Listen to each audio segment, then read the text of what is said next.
Hello, guys, and welcome to Cobalt Elbow.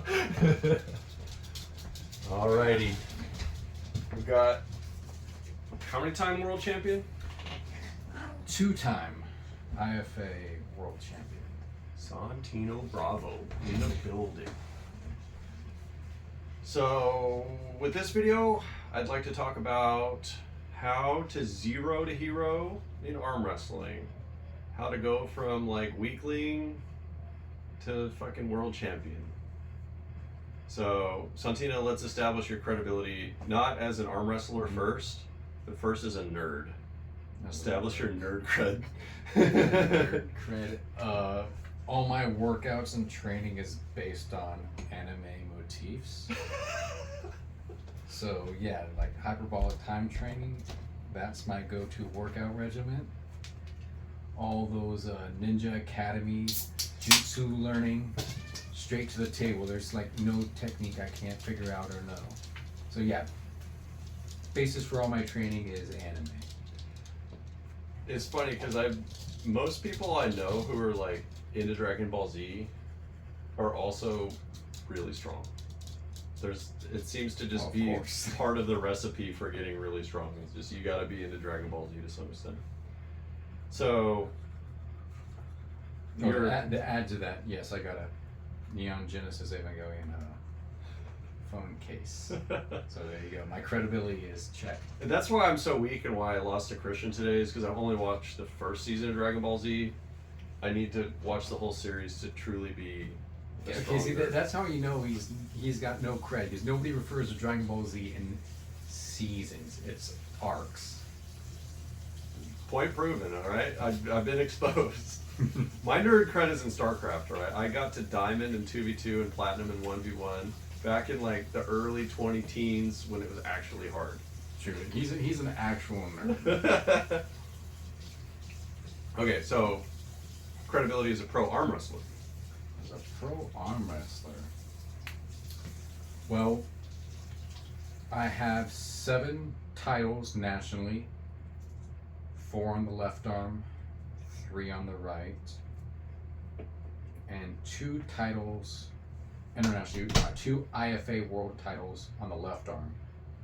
So in terms of big prominent accolades, those are the ones I point to.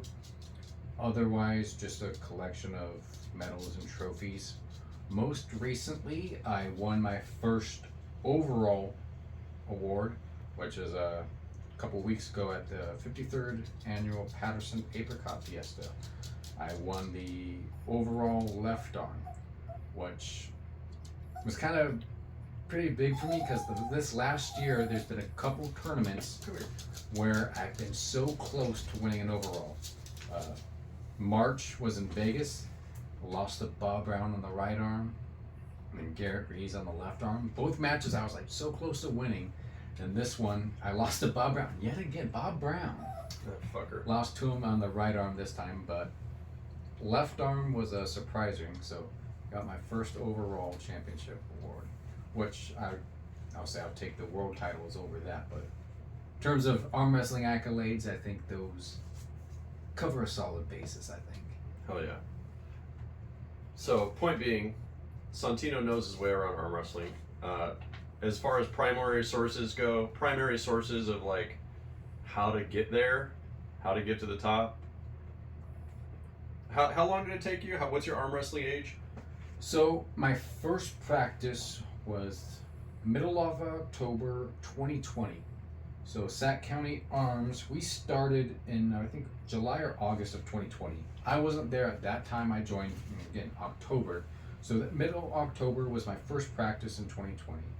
My first tournament was May of 2021 at Hawthorne. So is that tournament still around? No, it's coming back though.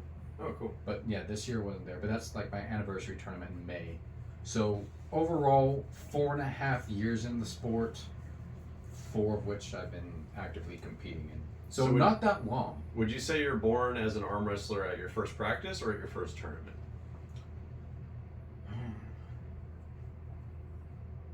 I'd probably say practice. just because going into that practice, it was at a park in Fair Oaks. I had really no idea if that would be the only time I arm wrestled or not, because I was at the same weight I am basically now. I was like 130 pounds, and I remember like a week before thinking like, oh, should I do this or not? It's like, just go out and do it. And I realized, I've always been strong for my weight, but it occurred to me, I'm wrestling full-grown adult men who are like 200 plus pounds, 180 or so, and I'm here like 130 pounds soaking wet. So it's like, this is probably gonna be rough, but it was fun. I surprised everybody. I did better than anyone thought. I was like, wow, you're pretty strong for your size. So it's like, okay, we'll keep at it. Yeah. So I think from the get-go, I had a decent level of strength relative to my size. That was enough to keep me active in the sport. I remember you were at, it was one of my first 5 practices. It might have been like my second practice. And I just remember everyone was like, yeah, Sontino's like a champ. He's like the best guy here. You should pull with him. And I was like, oh, this guy's tiny. Like, finally somebody that I'm going to be able to do something with. And it was just like, just pure like calm stonewalling me in the middle while I struggled. Fuck, this is hard. This is going to be a rough process.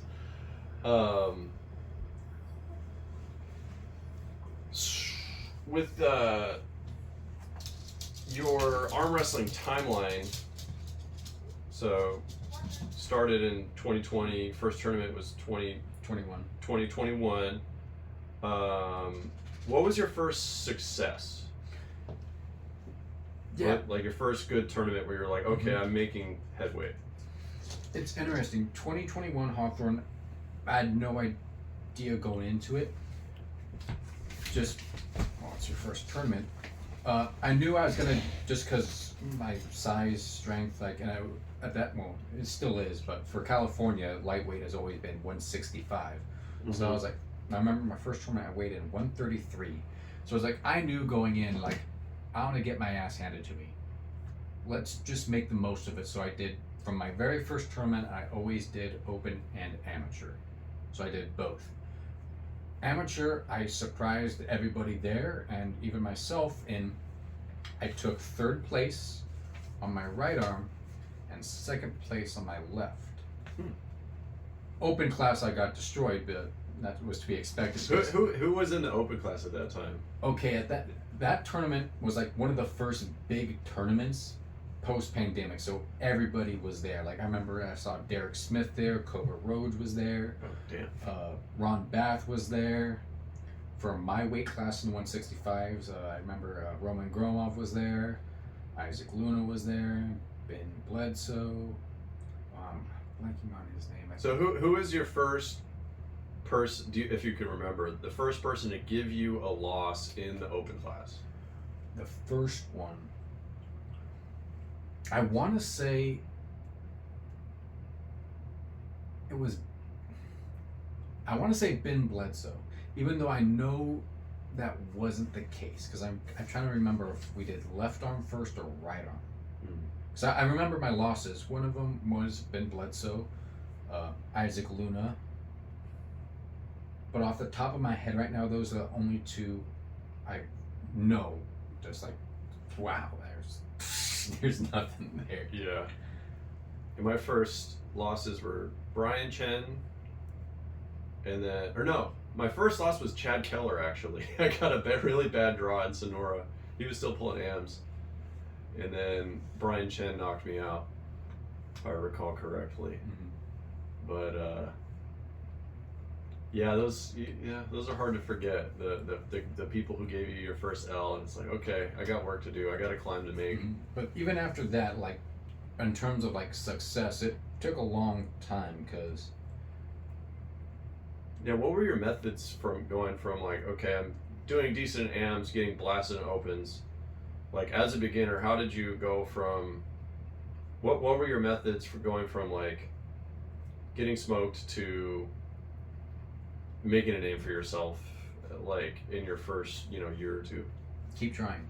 Like, I remember like my first year to 2 years, every time I'd step up to the table, I'd hear some laughs, some comments, some jokes, just things that like would eat at your average person's psychology, ego, whatever you want to call it, because it's very discouraging. But just being persistent of going up there, because like every tournament I went to was just training.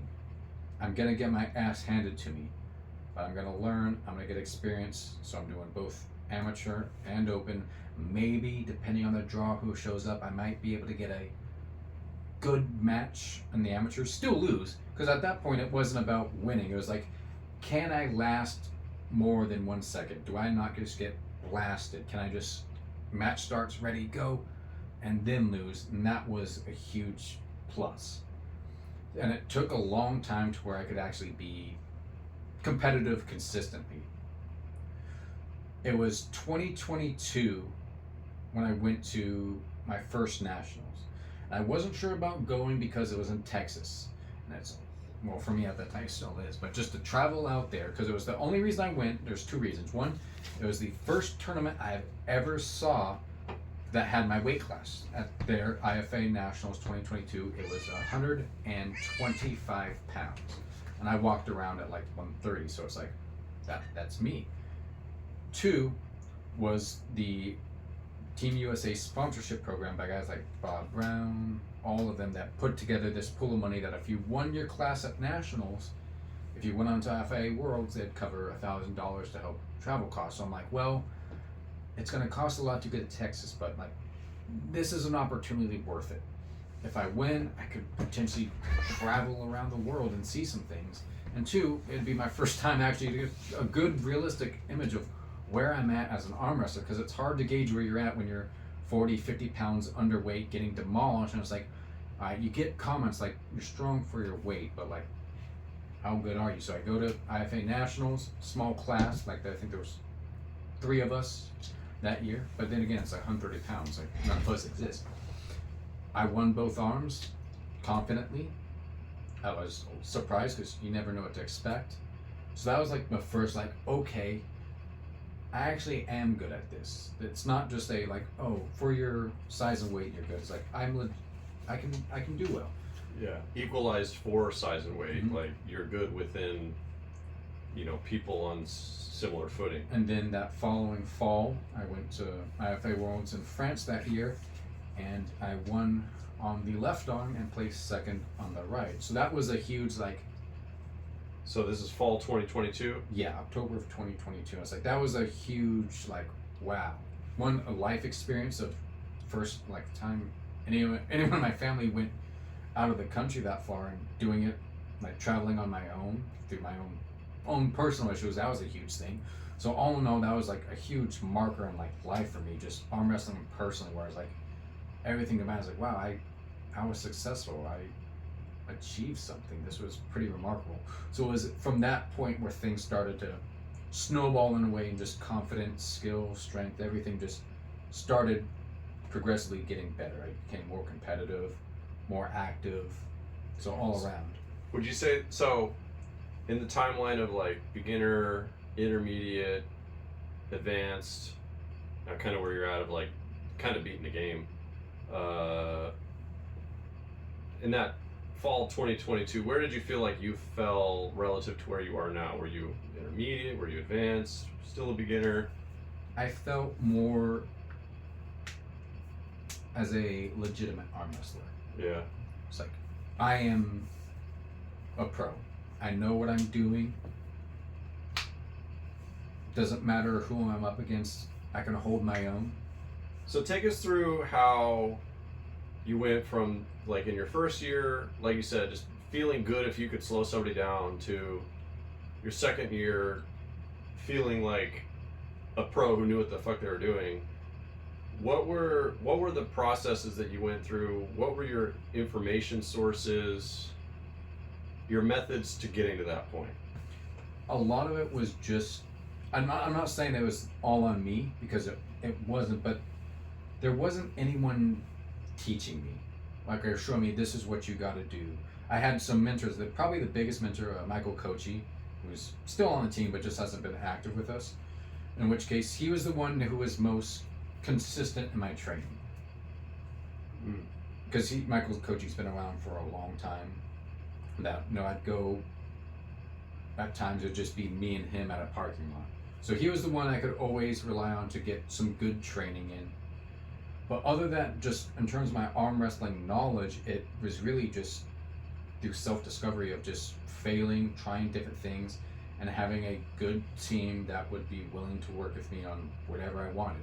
Because we all started Sac County Arms all at the same time. But other than guys like Michael, who had been in it for a while, we all new to the sport. So we're all figuring things out at the same time, and just I was in a unique position being so much weaker, smaller. I had to develop my own perspective on things, because what conventionally worked for most people was just not applicable to me. So a lot of it was just trial and error, thinking things through, and just going out there and seeing what could happen. So that's probably pretty different from how, I mean, this is going to be a YouTube video. Mm-hmm. We've got people who watch YouTube watching this. You know, it's very common for people to get all of their arm wrestling knowledge from YouTube. Like, I would admit that I'm guilty of that, other than from what I've learned from like you and the team, mm-hmm. and or guilty, whatever. But just for you to say that it was a trial and error process, as opposed to I went and followed this method, followed the footsteps of someone else in front of me. I feel like there's a lot to be said for that, because you own your knowledge, as opposed to your, like, someone like me who's kind of just absorbing from other people.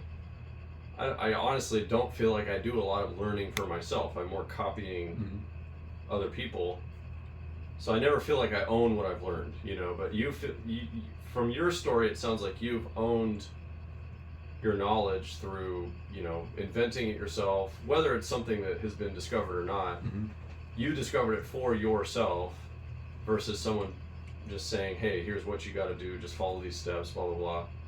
So I think that gives you a pretty unique perspective, because in this day and age where, you know, every answer to every question is a Google away or a YouTube search away, you were paving the trail on your own, you know. So that's a pretty different story from what most people follow, I think. Yeah, especially because even before I started being active in arm wrestling, because I started following the sport back when the Game of Arms show came out, like, what, 2010, 2011. So I followed it since then, just off and on, when it was the WAL, when it was just on, what was it on to start out with? So I remember it was Bleacher Report, and it was on ESPN for a time, but just following it from there, it was like, wow, lightweights, these guys are the lightweights? Like, they're huge, yeah. Like, who were the lightweights then? Like, was it like Jeff Hale? Yeah, Jeff Hale, Jamie Sheldon, Fisher, of course. Those guys look huge. Luke Kin. Yeah. Those guys are huge in person. When you meet them, like, that guy's a lightweight? No fucking way, man. Yeah. So then there's like, you know, they'd do a little introduction. Like Travis would always have like, okay, this is how my setup is. This is how you're gonna top row. And it's like, you're gonna set up inside like this right here, and then it's gonna go down, up, and there. So it's like, even before, this was like probably like 2014, 2015, when it's like arm wrestling, my nephew was much bigger than I was, which is funny, but just like, okay, I'll try this, and it's like, that doesn't work at all.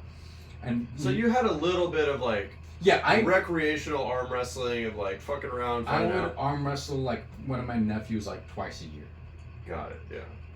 But just from watching the sport before getting active in it, maybe it's just how my mind works, but I'd always look at it from an analytical perspective of like, okay, how is this guy going to beat them? Like, this is okay. I can say, oh, he's going to lose this one. Look at his setup. Just as a fan watching it, being like, okay, this guy's doing this wrong here, gave me a good perspective without even like trying to like analyze it. Just my interest in it gave me that unique perspective. And then when I started arm wrestling myself, it's like just remembering certain things and like figuring out for myself, like, okay, this is what everyone else did, but I can't do that. I'm limited by my size, my strength, and everything. Just figuring out what I can do in place of that. So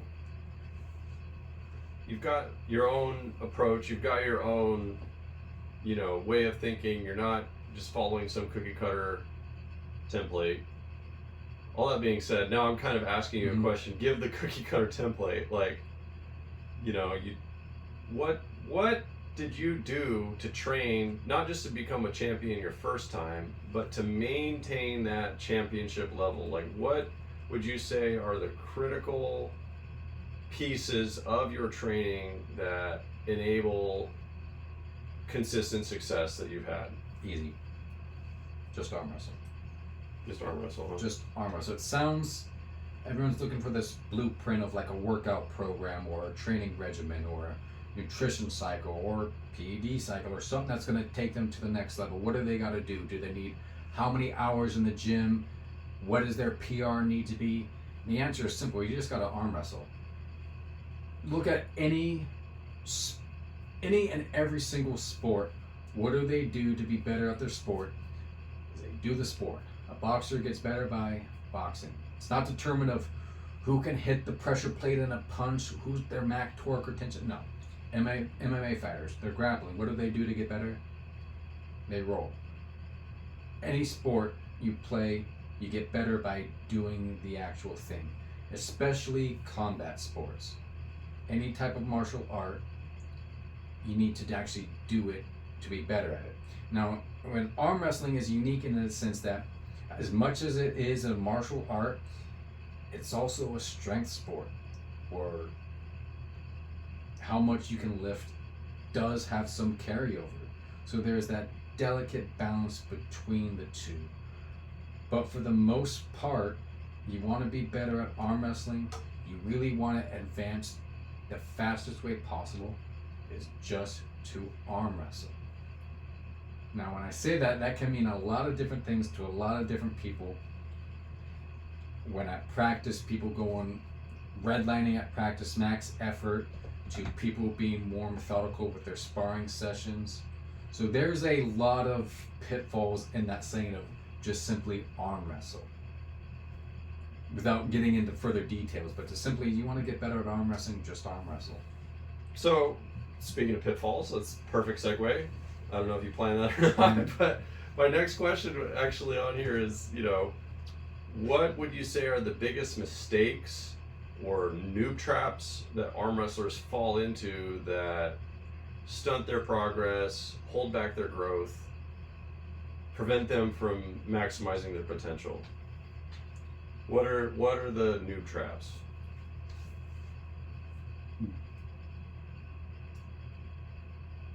Listening too much to what other people tell them they need to do in terms of the arm wrestling aspect, rather than thinking for themselves and figuring out what works in conjunction with what they're doing.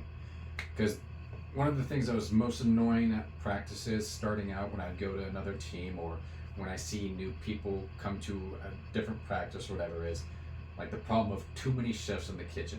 Because they'll be doing one thing, then you got like 6 veterans around the table pointing out to them what they need to be doing, how they need to be moving. The person across them is just rock solid to their table, not moving. So this person who's brand new is trying to listen to what everyone else is telling them to do, or trying to give their max effort of trying to move this immovable object there, and it overwhelms them.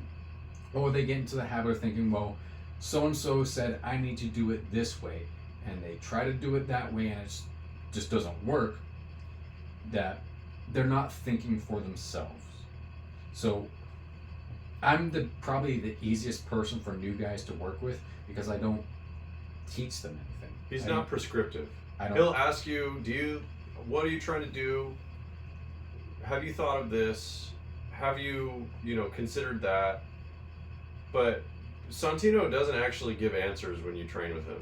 Like, I've practiced with him recently, just before Patterson. I went to Sontino for a tune-up, and I was like, that was a very unique coaching session, because he did not tell me what I should do.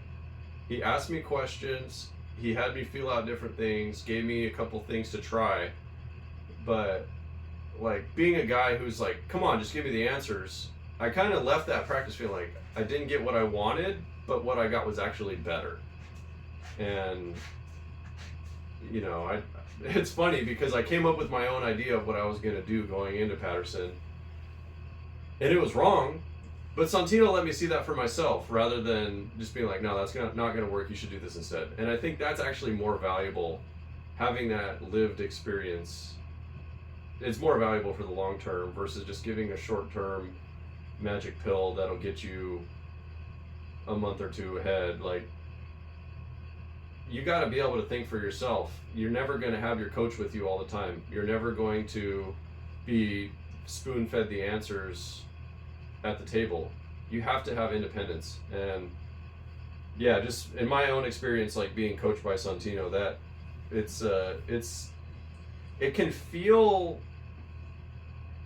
a bit disappointing at times because your instant gratification ADHD brain that's so used to having the answers given to you by Google and AI and shit, he's not satisfying that.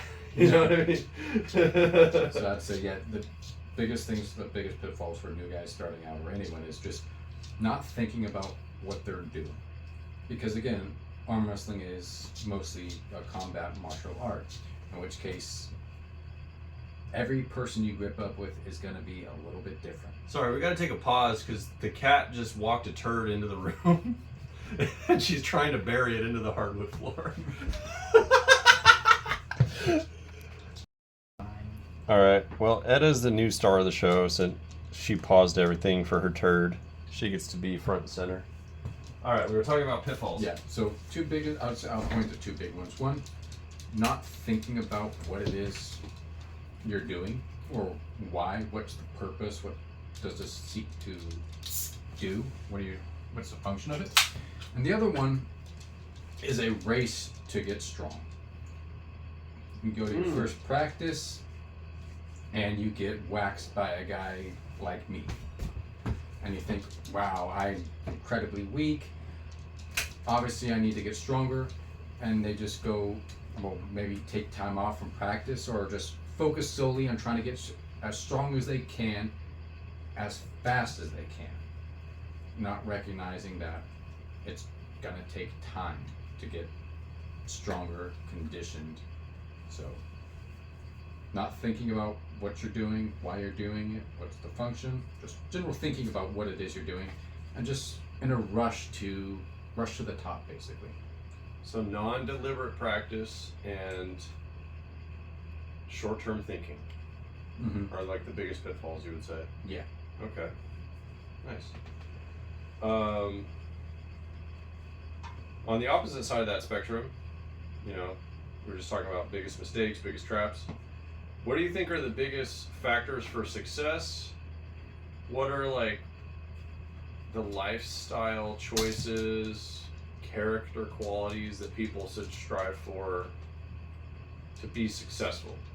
So we were talking about, here are the things to avoid. Now, what are the things to do? What are the things to really focus on? And it's kind of an oxymoron because you just said like taking other people's answers too seriously, but now give us the answers. Have a goal. It's pretty much that simple. And that can be anything and everything. For example, for me, the goal was for the first almost like 2 years, just experience. Go into a tournament, didn't matter when I win or lose, it's gain experience. Once I had a good amount of experience under my belt for the first, year, it's like, okay, let's have a competitive match. Let's have at least one match this tournament to where it's like, okay, I lasted a little bit. There was a little bit of back and forth there. Simple goals like that can be attained, you can work towards, keeps you focused, goes a long way. Even if you set a huge lofty goal of like, I want to be a world champion. Okay, that's a huge undertaking, but even there it's like, you recognize, okay, in order to achieve that goal, there has to be a plan involved. So that sets how you're going to practice, how often you're going to practice, when you're at practice, what exactly you're trying to do. so on and so forth. So really, just having a goal is the best thing you can do to encourage success in the sport. And again, it can be just something simple of like having a competitive match. It's going to keep you focused, keep you disciplined, and dedicated to that effort. Todd Hutchings said you shouldn't make it a goal to beat people on your own team. I can see why he says that, because people on your team are traveling as fast forward as you are, ideally. Everyone's growing at the same rate, so someone who started before you is always going to be ahead. But at the same time, sometimes the people on your team are the people you respect the most, and they make the most glorious targets. Yeah. What do you think about that, about targeting people on your team as a goal? I think that's perfectly fine, because I think someone like Hutchings has a different experience from everyone else in the sport. Because a lot of that gets brought up is, what is arm wrestling? Who is an arm wrestler? What is the point? Because it gets brought up a lot of times. You'll hear is like, competing in amateurs isn't point. We should only be doing open class, or open classes are the only thing that should exist, or competitors need to travel to this tournament or go to these places. And while we're all garage warriors. All those are valid and have their points, but it's important to understand what the scope is. What is the perspective of the arm wrestler in question? What do they want in this sport? Because we call arm wrestling as a sport, but it's unique in that it's not very big. It's big online and social media, getting clips and things like that, but in terms of an organized, unified thing, it's... Yeah, within California, I mean, we're probably one of the biggest arm wrestling states, yet I'd be surprised if we had more than 500 active competitors in California. No, less, I think. Yeah. Because it's important, especially if you go to a practice, whether it's your own team or some other team, is understanding who's going to this practice, because there's a large population of arm wrestlers where it's just a weekly thing that once a week they get to hang out with some of their best friends they've made over the years, have a little potluck, eat, maybe a couple drinks in there. It's just a hangout. For arm wrestling, that is what it is.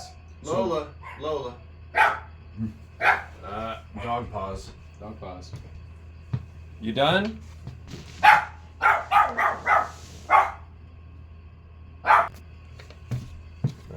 what were you saying?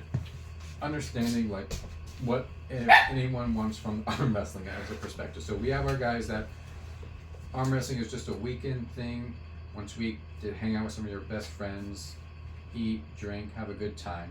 In which case, for once a week there is that one guy that you can't beat. That's your goal.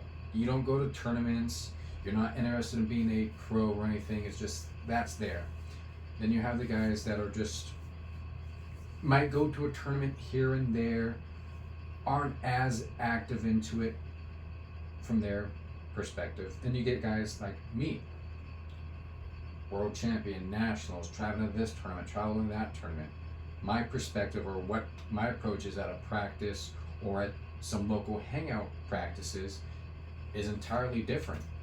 So understanding that arm wrestling means something different to everyone is important in understanding what, like Hutchings saying about not wanting to goal shouldn't beat a teammate or things like that. Understanding where the arm wrestler is coming from will help better understand where their goal is aimed at. So which case, yeah, if you just arm wrestle once a week and that's it, beating that guy at practice you never beaten is everything. Versus if you're going out traveling, doing a lot of things for arm wrestling, beating that guy at practice, what do you mean beat a guy at practice? It's practice, you're not supposed to. Yeah. So take every advice I give you or anyone else gives you with a grain of salt and understand how it fits into your perspective as an arm wrestler. That's funny because, like, I feel like I'm in the middle between being like pure casual practice champion and also tournament competitor. Like, I'm kind of in the middle, and it's like, yeah, I've won a couple tournaments and those felt great, you know, like good positive experience. But honestly, like, if I really am honest, pinning Austin Fendley that one fucking time, you know what I mean, was like bigger to me than winning so-and-so tournament or whatever. And it's funny how everybody's goals are different, you know, like Austin pinned me 7 times after I pinned him that one time, you know, so he was like, yeah, this is just another day of practice for me, he was saying in his mind, it's just another day of practice, yeah, I get pinned, whatever, it's just work. But for me, it was like, wow, this means that I have come a long way, because for the longest time I couldn't even fucking move Austin, you know? And so, you know, the sport's different for everybody, and I think that understanding that sport isn't necessarily just for competition. Sport can just be for the fun of sport. Sport can just be for enjoying practice, enjoying hanging out with your buddies. It doesn't have to be for becoming a champion. Like, I don't think it's healthy for everybody to be thinking that they need to be a champion. Yeah. You know, the people who become champions, they're kind of a different breed. You know what I mean? Like, I work with athletes for my profession, and you can kind of just tell by a family's makeup who's going to be hyper competitive and who's just in it for the workout and for the life experience, you know? And there's nothing wrong with either. And they can both coexist. And they can both benefit off of each other, you know? And so I think wherever you fall on that spectrum as an arm wrestler, it's important to just like Sontino said, just have a goal and strive towards it, and feel happy when you achieve it, even if it's something that maybe your biggest goal is something minor for somebody else. Doesn't fucking matter. We're not here to compare each other, even though it is, at the end of the day, a zero-sum game. You know, someone's got to lose, somebody's got to win. The transcendental purpose of that winning and losing is personal growth, and your personal growth can be derived from winning some practice pull-up, or it can be derived from winning a world championship. And in both of those cases, that personal growth is equally valid, you know? So, I don't know. So. That's my... Sorry to chime in and talk over you or whatever, but I don't know. That's just my input on that topic. You have anything else you want to add on lifestyle and character qualities for success in arm wrestling? Yeah, it's still on the same vein, but being disciplined. Whether it's how you structure or how you train at practice, how you program or schedule your workouts at a gym, what is your diet like, all of those things are important in any sport, or really any facet of life, is having that discipline. Otherwise, your workouts aren't going to be very good. They're all over the place. Your training's going to be inefficient at the table because you're just not focused, you're not trying, you're just aimless. So having that discipline in conjunction with having a goal in mind will take you anywhere really in the sport. Yeah, it's easy to get on the table and just fall into a pre-existing movement pattern and just keep spamming that same pattern without deviating, without expanding. And I think, like, just as far as table practice is concerned, having discipline in the sense of going into it with a deliberate goal, deliberate practice, practicing in a deliberate manner where you're working on something specific. You're not just out there spamming moves and seeing what sticks. Like, you have an intention behind your motion that is something that I do think can carry you further than just, I'm going to keep doing the same thing over and over again and hopefully I get passively stronger in the process. Like, I don't know. I just don't think that, I think in the long term, the guy that's picking every motion versus the guy that's just spamming the same thing over and over again, hoping it gets better. The guy that's picking every motion and doing everything deliberately is going to go way further.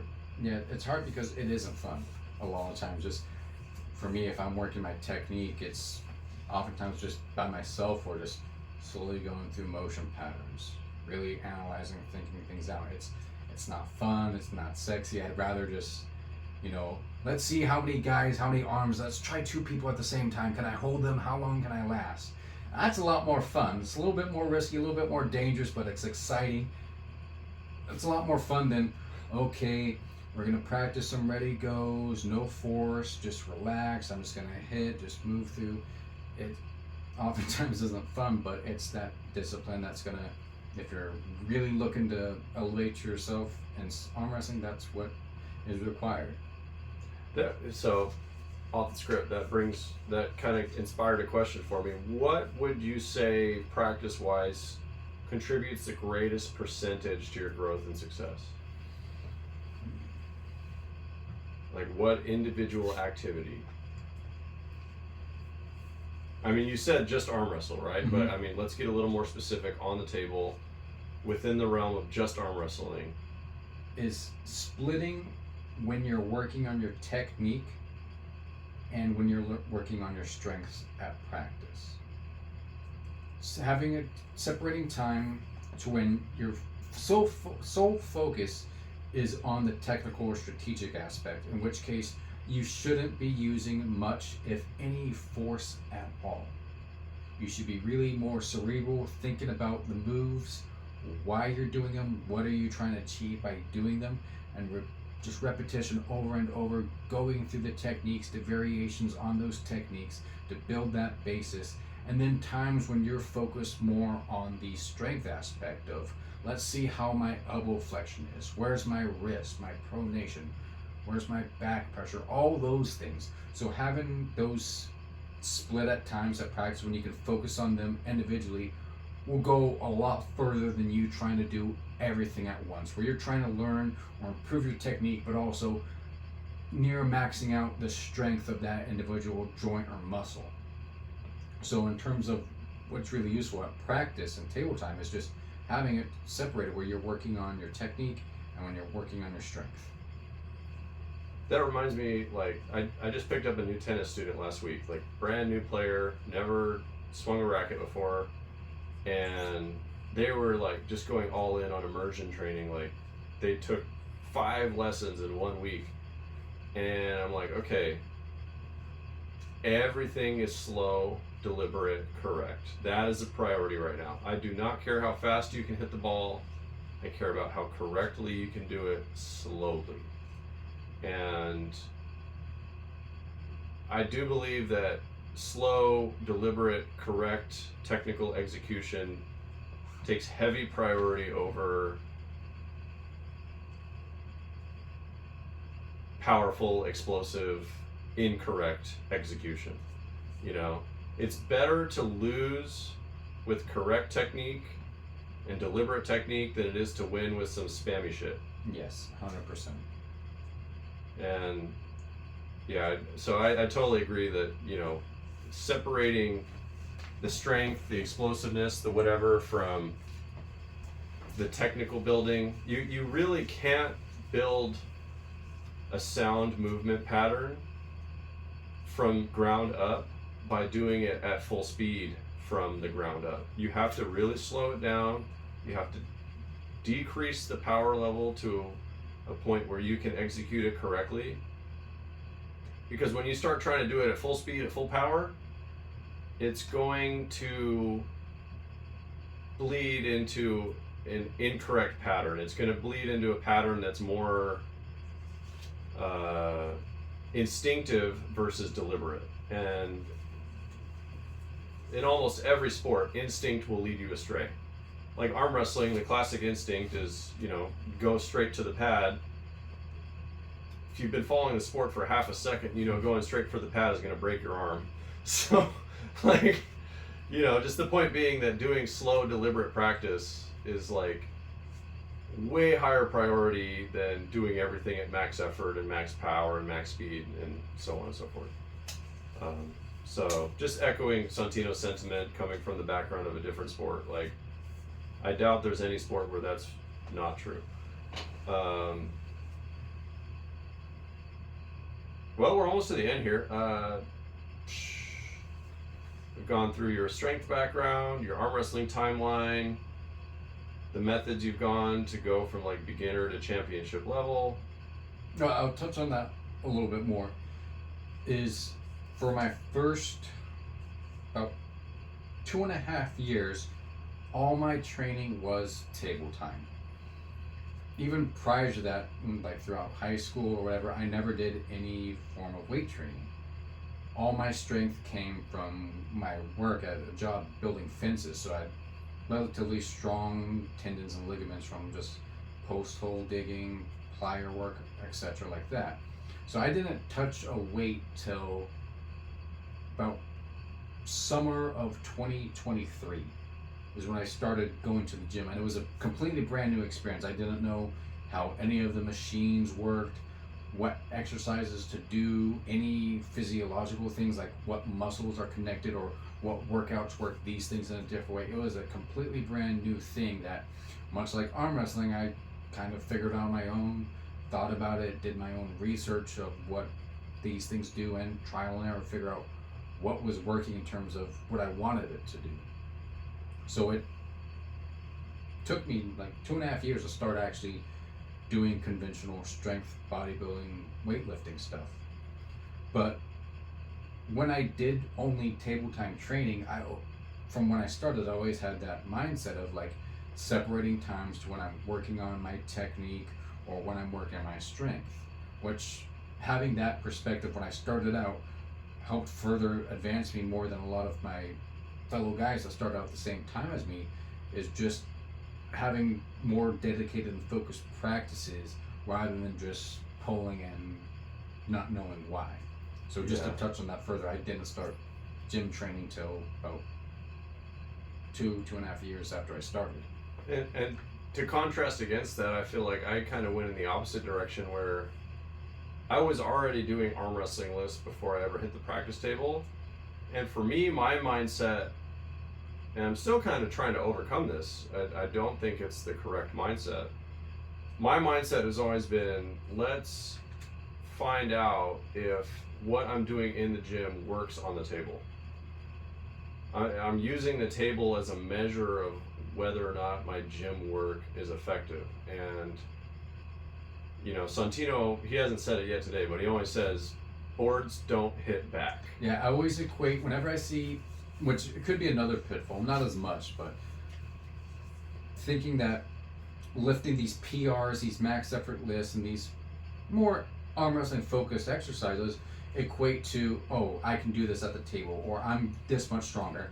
And whenever I see those things like, oh, I can pronate lift this or that, I always think of that scene from Enter the Dragon with Bruce Lee, where his opponent is trying to show off by breaking every single board there, and Bruce Lee responds with, the boards don't hit back. Same thing with weights, and that's somewhat of a controversial opinion because obviously lifting weights is the best measure of physical strength we have to test. It's always pretty simple, straightforward. This weighs this much, you lift it, you're stronger than the person that can't lift that much. But when it comes to arm wrestling, it isn't a direct one-to-one. Like, just because you lift this weight here and this thing doesn't mean you're able to do that at a table. In most cases, it doesn't. So I'm in the controversial side when I don't think your PR lifts mean anything at the table. Yeah, because, I mean, like, recent match with Christian that we just had today, you know, earlier today. Christian beats me on some lifts, I beat him on some other lifts. You balance them out, you look at them together, and it's like, this is an even match. But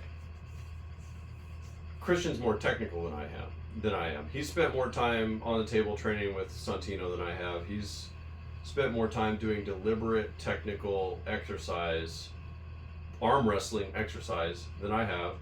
As a result, even though our gym lifts put us at parity, he fucking smashed me 4-1. And it really didn't feel close. I felt like the one round I got was like I somehow lucked my way into a good setup and took advantage of it, but I couldn't reproduce it. Whereas Christian was able to produce the same setup in almost every round. He knew what he was doing. He knew why it worked.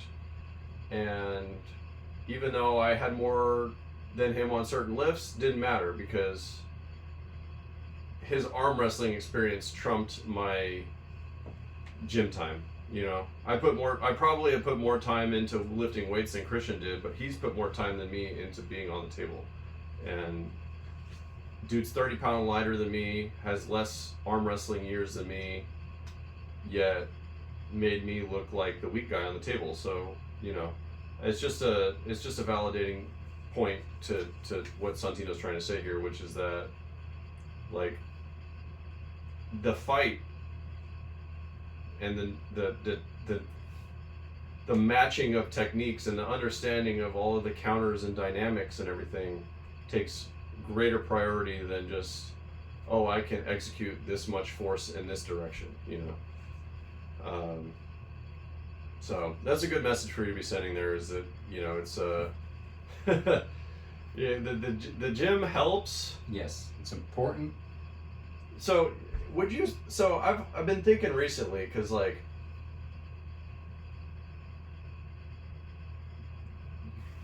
take John Brzenk, for example, who prides himself on being almost only table time, hardly ever lifting at all. One of the luxuries he had, though, was that he had access to a lot of really strong pullers. Bob Brown, Todd Hutchings, there's probably more that I don't know. John Brzenk had the equivalent of max effort weight training on the table through his partners. Think about Levon, right? Levon probably only lifts weights simply because he doesn't have access to arm wrestlers who are as strong as him. Do you think it's still possible to this day? I mean, maybe Devin will prove it, right? His whole, I'm going to only arm wrestle to beat Vitali. Do you think it's possible to this day to just only get strong on the table? Or do you think that the weights are necessary at this point? Is it possible? It's 100% possible, especially because arm wrestlers are getting smarter with their table time training. I would like to say I'm a pioneer in that, but I don't post anything, so nobody knows how I train. But that being said, I can attest to it, though. Yeah. That being said, is it possible? Yes. Is it difficult? Yes, but not as much as you might think. It's just, the difficulty is the tediousness in which you will progress, because unlike gym training, you're not going to see that progressive overload or some understanding. It's like, yeah, you don't get the satisfaction of, like, oh, I made the number go up. Yeah, it's like, okay, my opponent's applying force, but what is the exact number that they're applying? Okay, I have this resistance band, but at this point, at this vector, what is the weight threshold here? It's not like that. Yeah, it can be done. It's very technical in how you do it. It's easier for someone who's lightweight. For example, me. I didn't need to go to the gym because I was so much weaker than everybody else that table time was gym time. Versus if you're the super heavyweight, if you're the strongest guy at the table, it is difficult to push yourself strength-wise into developing this, which gym stuff is easier to get stronger, to build muscle. It simply is. But the difference is, if you're able to build that strength at the table, it's a direct carryover. Even if you're in the stupidest king's move position, that's going to carry over because it's at the table. You can be in that position at the table. You're using your body in literal arm wrestling movements, versus the gym, the best you can do is imitate certain vectors that are direct. Versus arm wrestling is very dynamic. It's constantly shifting and changing. So different things you can do if you're stronger than someone or just want to increase that strength barrier is just resistance bands. Maybe I'll do a video of it. But how I have maybe one day. How maybe like 9 months from now. Yeah. Upload tomorrow. Have Hopefully. Various resistance bands of different resistance levels. One that I have tied onto the table so I can have different vectors of pressure specific, then have my opponent have a band, wrap it around them, so I can get a really hard workout in that is directly arm wrestling workout, not like a specific muscle group at a gym. So there is a difference. I think if you're able to get stronger at the table through arm wrestling, it's a lot better than at the gym because, well, there is no translation. It's already written into your training.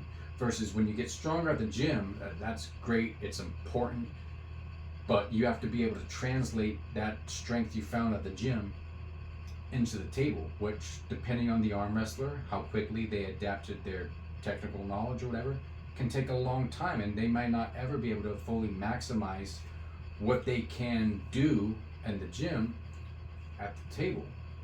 So, which is why I've always said and always stand by, arm wrestling is just simply arm wrestling is the most important. It's more important figuring out how to utilize your strength than building strength you're not going to be able to utilize. Like, you can lift this thing like 100 pounds this weight, but if at the table you're only able to get like 70% of that, I'd rather take the guy that can get 85% of his less than that, just because there's 100% carryover at the table. So sometimes utilize the strength you have to its maximum potential, and then add more strength onto that is, I would say, the best approach for arm wrestling. But you said you pulled 2.5 years before you ever hit the gym, so that's kind of a statement about how long it really takes. Because like I made a video where I claimed it takes like 2-ish months, but I look back and I'm like, man, I was kind of pulling that out of my ass. The reality is, it's like arm wrestling is way more complex and deep than you can initially realize. Like, I'm still at 3 or 4 years in, I find myself constantly having like minor epiphanies about technique and stuff, and it's like, man, every time you have one of those realizations, like, oh, that realization also is a message saying, yeah, you really didn't have it figured out as well as you thought you did, And so in the process of learning what strengths you need to build, you can only learn what those strengths need to be by spending all that time on the table. Yeah, and I'd say I used to spend more time at the table than I do the gym. That was just my whole training. Now, I'd say the past year, I've probably spent a little bit more time in the gym with workouts than table, just for various reasons. And you'll see a lot of elite pros or something will probably spend more time in the gym than at the table. And I say the balance is between how confident in your arm wrestling skill set you are will probably determine. And I think everybody, even including myself, overestimate their ability to arm wrestle. They think, oh, I know how to arm wrestle, I don't need to spend as much time. Pick a athlete in martial art, like career black belts, thousands of hours. They're still spending most of their time doing the basic things. It's not like you know how to arm wrestle, then you don't need to practice it anymore. Maintenance and improvement. But yeah, you will be able to build just physical strength, muscle, faster, more efficiently in the gym, but it will take time to figure out how to utilize that at the table. So for me, where I'm at, I'm very confident in my technical skills and just arm wrestling ability, to where it's like, okay, I can dedicate more time to growing and developing some more lean muscle tissue in certain areas of my body, building up strength in certain, compound movements, because I know how to apply that to the table as soon as I get there. Versus some others, it's good that they dedicated this time in the gym they have a huge pool of strength they can utilize, but it's just almost getting bottlenecked to where, like, okay, how do I actually use what I've built, what I've developed?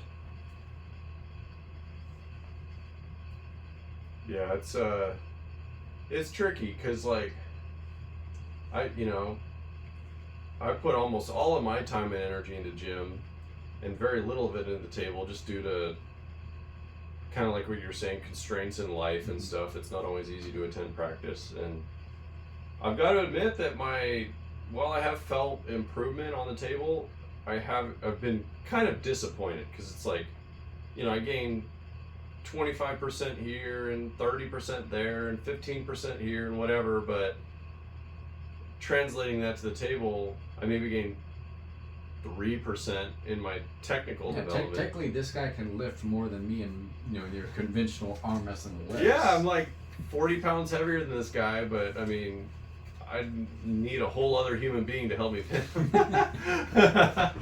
But yeah, it's pretty amazing how deep arm wrestling technique really is, because it's hard to describe how multi-factor or multi-vector an arm wrestling match is. It's like you can't simplify it down to a single direction of motion. It's so many directions of motion in conjunction, and yeah, physics modeling would lead you to believe like, oh well, you have all these combination of vectors. You have one going this way, one going that way, one going this way. You can still combine them into a single vector. No, you can't. That's only for modeling purposes. That's like pretending that friction is not a factor. You know what I mean? Like, that's just to make the computation easy. But if you actually want truly accurate modeling, it's kind of beyond what you can compute in the gym. It's beyond what you can compute by just adding vectors together. Mm-hmm. And so the sentiment of arm wrestle first, get good at arm wrestling, spend time arm wrestling, just show up to practice, just show up on the table. It's funny. Most sports are like this. The truth is simple. It's so simple that it's boring. Yeah. And you want something that's more complicated and more juicy and more spicy, but it's not. It's very basic and boring, and you just have to be a consistent attendant, a consistent practitioner. Practically everybody who shows up to practice every week gets pretty far, honestly. Like, the guys that I know who have been just showing up to practice every week for years are winners. They're champions, they're local champions, some of them are state champions. And their gym stuff is not that complicated. They're doing pretty basic stuff. So just that point of, just show up to practice and just arm wrestle, like, from what I've seen, that is 100% true. So let's wrap this up, Sontino. You won nationals. You won IFA Worlds multiple times. Just recently got the Patterson overalls.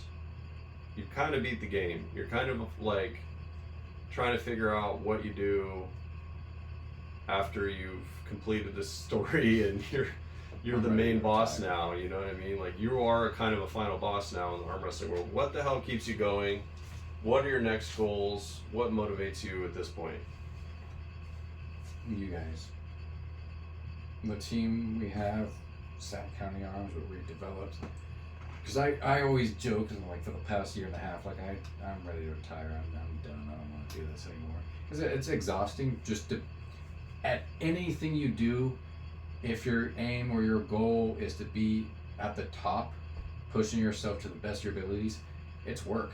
It's exhausting. It's not fun. But for me, I always joke, I get more joy out of seeing you guys compete than competing myself. Like, this last Patterson tournament was one of the funnest ones I've done. Is just to see fucking Drew, dude, Drew, everybody. This team has accomplished, how everyone just formed together, and it was just awesome to see. So every time I'm like, I just want to quit. I'm done. I'm tired of organizing practices. I'm trying to update the Facebook, update the Instagram, update the Discord, like all these different things, like just to keep everything going. It's like, I don't want to do this. Then I'll get like a message from someone, or like Drew made a t-shirt where it's like a cutout of me from the tournament. I'm like, wow, that's special. Or I'll hear a compliment of like, how amazing this team is, and like just how awesome it is just to watch them arm wrestle. Or sometimes I'll just get a compliment from people at a tournament, like never seen arm wrestling before, but we just love watching you compete. And it's just like just those little things that like, okay, all right, I'll give it another year. I'll go up. I'll sign up.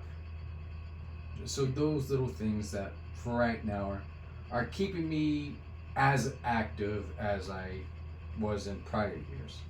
Because this year I had a lot of plans to travel to a lot of events, but I just felt very discouraged from doing it. I don't feel it just hasn't been as worthwhile of an experience as it used to be. But the team is what's kept me going, keep me active, and at the top of my game, because it's like, damn, Austin won the Super 64 last month. You gotta back it up, dude. I'm going for the 154-pound class in next weekend. So it's like, yeah, I'll do fine. I'm a good arm wrestler. Even if I fail, it's like nothing on me. But then again, it's like there's that expectation, like I'm the team captain. I'm the guy. Whether or not right, wrong, or different, it's like the spotlight, so it's like pressure's on. You're capable of doing that well, so it's like you gotta get it done. Especially like this last Patterson one, like I didn't want to compete that day. I wasn't feeling good, but then it's like, okay, I'm feeling fine. I can win, but man, maybe I gotta win these overalls. I gotta do my best at least. Win, lose, or draw, it's like give it my best, and I can live with that. So yeah, this team is what keeps me going. Hell yeah, dude. Well, glad to hear that, man. I'm it's I feel very similar with my tennis stuff. Granted, I'm not world champion in tennis, but as far as my own personal goals within the game, I feel like I've beaten the game, and what keeps me going is not my own accomplishments, but the things that I can pass down, and seeing my students succeed and my friends succeed. And it's one of the beautiful parts of sport is especially these individual zero-sum game type sports where on the outside looking in, it's all cannibalistic. We're all trying to step on each other's throats to be better than one another, but that's really not how it is. It's more of a, like, we need each other to be as good as we are. Like, you wouldn't be what you are without all of the people you pulled with. Austin wouldn't be as good as he is without all of the people that he pulls with, And it's funny because Austin's a guy who he spends more of his time at practice teaching than anything, And I'd say that's contributed to just his level rising, is that thinking things like, it's one thing to listen or learn from somebody, but teaching it unlocks a whole new avenue of learning. You don't have to be an expert at it, just like, okay, this is what I was taught, so how would I teach this to somebody? Yeah. And you got to think, well, is that the most efficient way to do it? Yeah, there's an added layer of accountability when you're teaching, because you don't want to mislead somebody. It's you don't even need to be taught that you don't want to mislead somebody. It's just kind of inherent in your existence of like, don't fuck this up. I'm propagating information here, like, better get it right, And as a result of doing that, you end up concentrating your own understanding and refining your own understanding, and it's a team effort, even though it's an individual sport. Yeah. Every individual sport is like that. The martial arts, tennis, all the racket sports, arm wrestling, everything that's one-on-one depends on one another. Even your opponent, your opponents teach you more than anybody else, actually.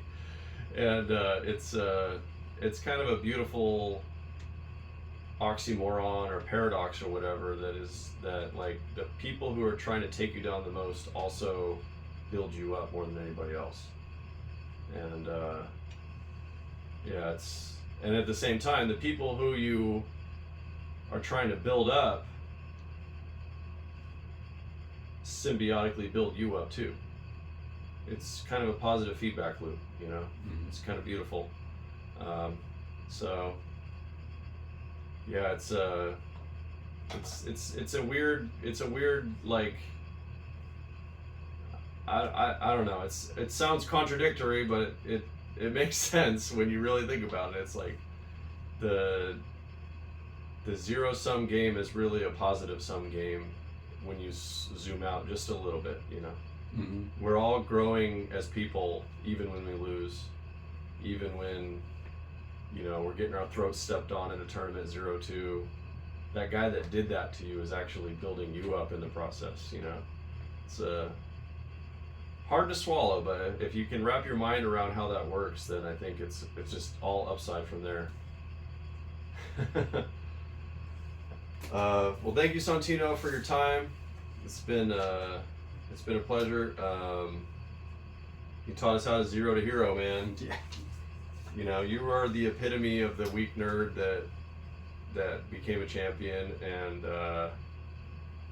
I aspire to, you know, follow in your footsteps and do something similar, and hopefully I can keep you inspired to be a world champion for another year or two, just like the rest of the team. Yeah, just doing this video, I was like, all right, now I gotta make a video. Let's fucking go, dude.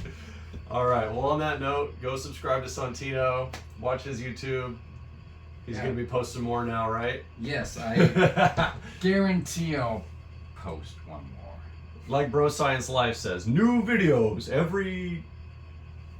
whenever I upload. Thank you for tuning in to Cobalt Elbow. Hell yeah.